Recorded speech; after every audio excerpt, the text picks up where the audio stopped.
26 नवंबर 1930 Canada का वो दिन जिसे हमेशा एक रहस्य के तौर पर याद किया जाएगा। उस सुबह द मेडन डेली जर्नल अखबार के पहले पन्ने पर छपा था एक ऐसी हेडलाइन जिसने पूरे देश को हिलाकर रख दिया। हेडलाइन थी विलेज ऑफ द डेड।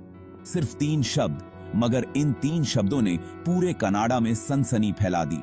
लोग सोचने लगे, क्या कोई महामारी फैली है? क्या किसी ने पूरे गांव का कत्ल कर दिया है? या फिर यह कोई ऐसा रहस्य है जिसे इंसानी दिमाग समझ ही नहीं सकता? असल में बात थी नॉर्थ कनाडा की, जहां बर्फ से ढके इलाकों और खामोश वादियों के बीच एक पूरा कबीला रातों रात गायब हो गया। हां, सही सुना आपने, गायब। ना कोई लाश मिली, ना कोई खून के धब्बे, यहां तक कि पैरों के निशान भी नहीं। और इस रहस्यमयी गुमशुदगी का केंद्र था अंजिकुनी लेक, एक ऐसी झील जो अपनी ठंडक और डरावनी खामोशी के लिए जानी जाती है। इसके किनारे बसी थी एक छोटी सी बस्ती, जहां रहती थी एस्किमो जनजाति। करीब 100 से 150 लोग जो हर दिन इस झील से मछलियां पकड़ते और पास के जंगलों में शिकार करके अपना गुजारा करते थे। ये इलाका इतना दूर दराज और खतरनाक था कि लाखों वर्ग किलोमीटर में बस कुछ ही हजार लोग रहते थे, क्योंकि यहाँ का मौसम, यहाँ की बर्फीली हवाएं इंसानों को तोड़ देने के लिए काफी थीं। फिर भी अंजिकुनी लेक एक तरह से उनकी जिंदगी थी। यहीं से उन्हें खाना मिलता, यहीं से उम्मीद। लेकिन नवंबर 1930 की उस जमा देने वाली ठंडी सुबह ने सब कुछ बदल दिया, क्योंकि उस दिन एक शिकारी जो लबेल अपनी बंदूक और कुत्तों के साथ शिकार पर निकला। वो शिकार में इतना खो गया कि कब दिन ढलकर रात में बदल गया, उसे खुद पता भी नहीं चला। जो के दिमाग में एक आइडिया आया, क्यों ना आज भी पहले की तरह अंजिकुनी लेक के किनारे वाले एस्किमो ट्राइब के गांव में जाकर रात गुजारी जाए। ये लोग बाहर से आने वालों का काफी अच्छा स्वागत करते थे, इसलिए उसे भरोसा था कि रात आराम से कट जाएगी। तो जो ने अपना सामान उठाया और गांव की तरफ बढ़ने लगा। रात थी, चांदनी फैल रही थी, लेकिन दूर दूर तक अजीब सी खामोशी थी। ना कोई इंसान नजर आ रहा था, ना कोई आवाज, बस उसके अपने कदमों की टक टक सुनाई दे रही थी। अजीब बात यह थी कि आमतौर पर यहां पहुंचते पहुंचते गांव के कुत्तों के भौंकने की आवाज आने लगती थी, लेकिन आज सन्नाटा। जैसे जैसे वो गांव के करीब पहुंचा, उसे बस वीरानी और ठंडी हवा का एहसास हो रहा था। उसने कदम तेज कर दिए, सोचा शायद लोग सो गए होंगे या कहीं बाहर गए होंगे। दूर से उसने गांव के कुछ टेंट देखे, जिनमें से धुआं उठता हुआ दिखाई दे रहा था, मतलब अंदर आग जल रही है। पर जैसे ही वो और नजदीक पहुंचा, अजीब बात, न कोई इंसान, न कोई जानवर, न कोई आवाज। आखिरकार जो गांव में दाखिल हुआ और उसके होश उड़ गए। चारों तरफ खामोशी, लेकिन कुछ घरों के ऊपर से अब भी धुआं उठ रहा था, जैसे कोई अंदर मौजूद हो। वो एक टेंट में गया, अंदर झांका, लेकिन वहां भी कोई नहीं था। और अजीब बात यह थी, हर टेंट का हाल एक जैसा था। जो शायद यह नजारा नजरअंदाज करके वापस लौट जाता, लेकिन एक चीज ने उसे अंदर तक डरा दिया। कुछ घरों में चूल्हे पर बर्तन रखे थे, लेकिन अंदर का खाना जल चुका था। मतलब रात का खाना तो बनाया गया था, पर खाया नहीं गया।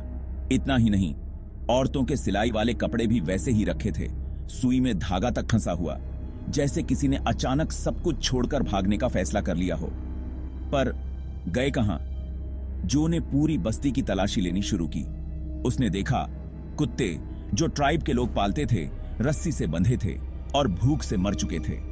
हैरानी ये कि उनके सामने खाना रखा था, लेकिन खिलाने वाला कोई इंसान मौजूद नहीं था। एक जगह उसे ताजा सी खुदी हुई कब्र मिली, जिसे देख समझ आया कि इसे बने ज्यादा वक्त नहीं हुआ होगा। अब तक जो का डर और बेचैनी चरम पर थी। इस ट्राइब की आदत थी, कहीं भी जाएं, कुत्ते हमेशा साथ ले जाते। लेकिन यहां कपड़े, खाना, जलती हुई आग और कुत्ते सब पीछे छोड़ दिए गए थे। यानी कुछ बहुत ही अजीब और डरावना हुआ था, जिसने लोगों को एकदम से भागने पर मजबूर कर दिया। जो ये सब और देर तक नहीं देख सका। वो तुरंत पास के टेलीग्राफ ऑफिस भागा और रॉयल कैनेडियन माउंटेड पुलिस को अपनी आंखों देखी सब बातें बता दी। पुलिस गांव पहुंची और जो ने जो कुछ बताया था सब सच निकला।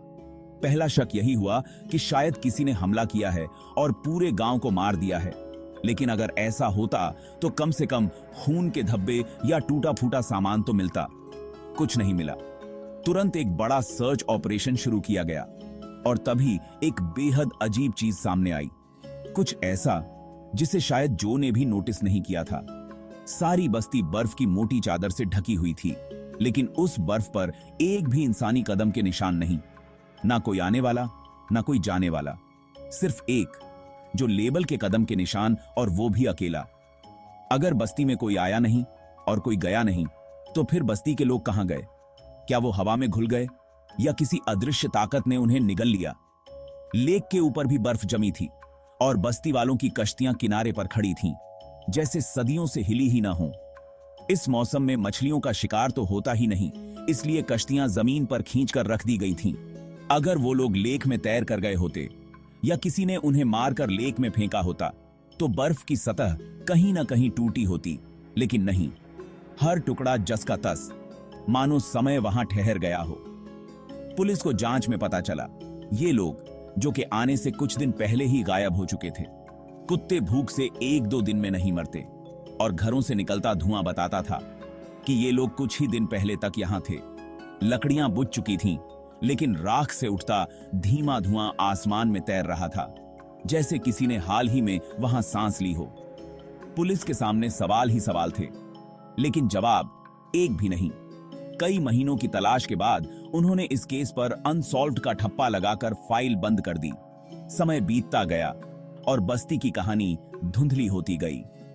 बस रह गई एक भयावह खामोशी। 50 साल बाद 1984 में रॉजर बोर और निजल ब्लंडर नाम के 2 राइटर्स ने अपने आर्टिकल में इसे एलियंस से जोड़ दिया। उन्होंने दावा किया कि झील के ऊपर अजीबोगरीब आकार के उड़ते ऑब्जेक्ट्स देखे गए, जो उसी बस्ती की तरफ जाते थे जहां एस्किमो कबीला रहता था। उनका मानना था कि उस रात एलियंस उतरे और बस्ती में मौजूद हर इंसान को अपने साथ ले गए। लेकिन सबूत एक भी नहीं। दुनिया ने इस थ्योरी को ठुकरा दिया। लेकिन सवाल अब भी वहीं का वहीं है। अगर एलियंस नहीं, तो फिर कौन इस पूरी बस्ती को निगल गया? आज लगभग 100 साल बाद भी एंजेकिनी लेक की यह कहानी ठंडी बर्फ की तरह सिहरन पैदा करती है, और ये राज अब भी अंधेरे में कैद है। दोस्तों, ये थी एंजेकिनी लेक के गायब हुए बस्ती वालों की रहस्यमयी कहानी। लेकिन क्या आपको लगता है कि इसके पीछे एलियंस थे या फिर कोई और अंधेरा राज छुपा है? नीचे कमेंट में अपनी थ्योरी जरूर लिखें।